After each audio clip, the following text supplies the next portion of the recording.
everybody. Good morning, good day, good evening, good evening.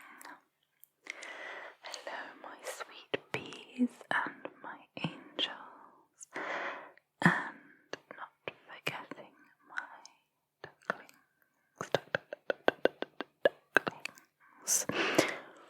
Welcome to my channel, a home for all of us to relax, and unwind. I don't know about you, but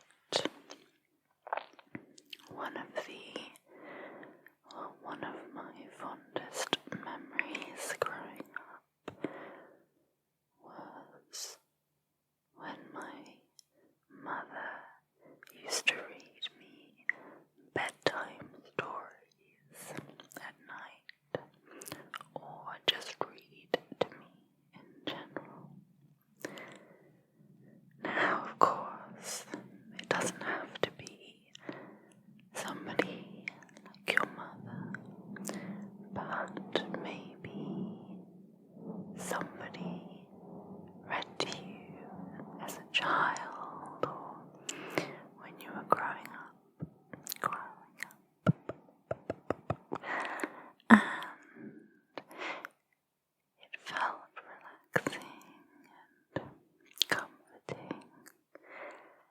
And when I think of ASMR and relaxation, sometimes that's what I associate with that. So, if you feel the same, then hopefully you will enjoy some of the things that I will be doing on the channel, like reading stories and reading novels, getting you to relax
demonize evil and to reward an objective good. However much we might like to, we cannot blame the Brothers Grimm for their insensitivity to women's issues, minority cultures, and the environment. Likewise, in the self-righteous Copenhagen of Hans Christian Andersen, the inalienable rights of mermaids were hardly given a second thought. Today we have the opportunity and the obligation to rethink these classic stories so they reflect more enlightened times. To that effort I submit this humble book. While its original title, Fairy Stories for a Modern World, was abandoned for obvious reasons, kudos to my editor for pointing out my heterosexualist bias. I think the collection stands on its own. This, however, is just a start. I expect I have volumes left in me, and I hope this book sparks the righteous imaginations of other writers, and, of course, leaves an indelible mark on our children.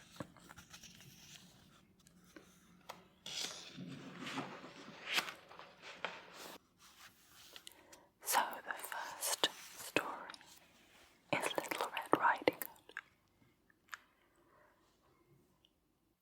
There once was a young person named Red Riding Hood who lived with her mother on the edge of a large wood. One day, her mother asked her to take a basket of fresh fruit and mineral water to her grandmother's house. Not because this was women's work, mind you, but because the deed was generous and helped engender a feeling of community. Furthermore, her grandmother was not sick, but rather was in full physical and mental health, and was fully capable of taking care of herself as a mature adult. So, Red Riding Hood set off with her basket through the woods.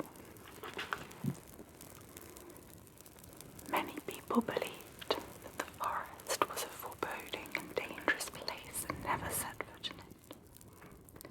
Red Riding Hood, however, was confident enough in her own budding sexuality that such obvious Freudian imagery did not intimidate her. On the way to Grandma's house, Red Riding Hood was accosted by a wolf who asked her what was in her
much, my dear.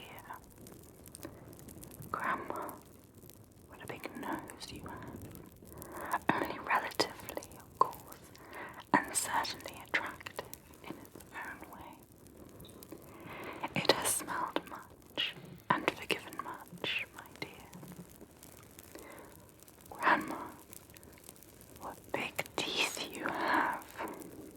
The wolf said, I am happy with who I am and what I am, and leapt out of bed.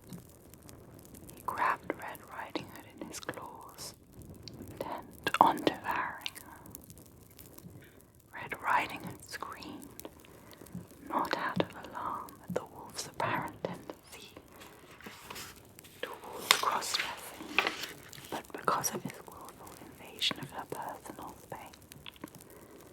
Her screams were heard by a passing woodcutter or log fuel technician, as he preferred to be called.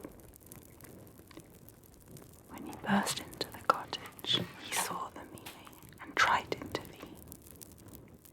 But as he raised his axe, Red Riding Hood and the wolf both stopped. And just what do you think you're doing? Asked Red Riding Hood. The woodcutter person blinked and tried to answer. No words came to him. Bursting in here like a Neanderthal. Trusting your weapon to do your thinking for you, she exclaimed. Sexist species. How dare you assume that women and wolves can't solve their own problems without a man's help? When she heard Red Riding Hood's impassioned speech, Grandma jumped out of the wolf's mouth, seized the woodcutter person's axe, and cut his head off. After this ordeal, Red Riding Hood, Grandma, and the wolf felt a certain commonality of purpose. They decided to set up an alternative household based on mutual respect and cooperation, and they lived together in the woods, happily ever after. Well, that was a fun story, and certainly a different take on the traditional. So, I think we will move on to the next story. The Emperor's New Clothes. Far away, in a time long past, there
crafting a new royal wardrobe.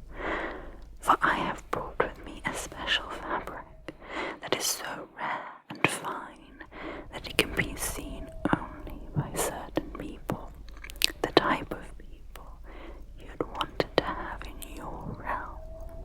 People who are politically correct, morally righteous, intellectually astute, culturally tolerant, and who don't smoke, drink, laugh at sexist jokes, watch too much television, listen to country music, or barbecue. After a moment's thought, the Emperor agreed to this request. He was flattered by the fascist and testosterone-heavy idea that the empire and its inhabitants existed only to make him look good. It would be like having a trophy wife and multiplying that feeling by 100,000. 100,000.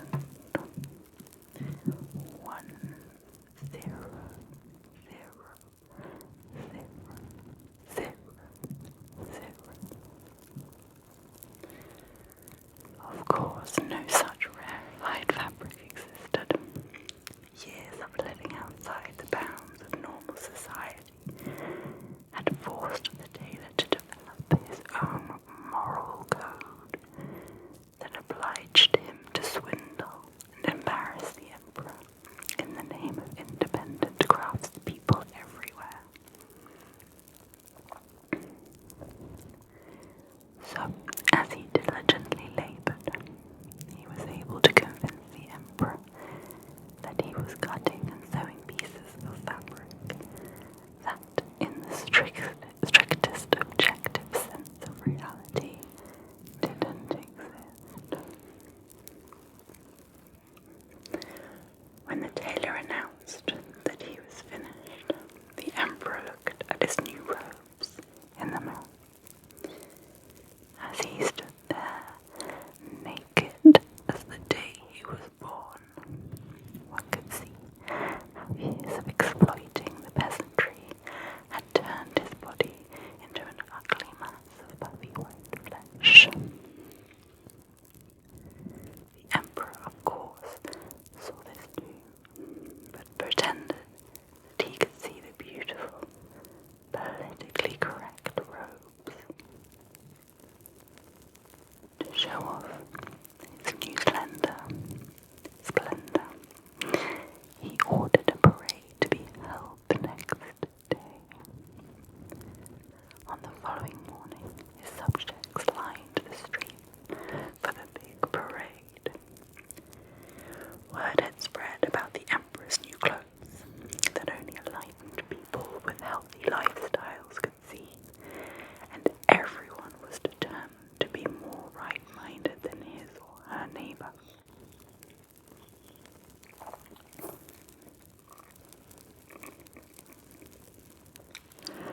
The parade began with great hoopla.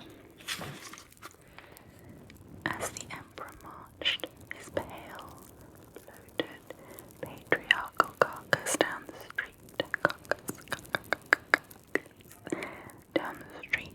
everyone loudly oohed and ahed at his beautiful new clothes. All except one small boy, who shouted, "The emperor is naked." The parade stopped. The emperor paused. A hush fell over the crowd until one quick-thinking peasant shouted, "No, he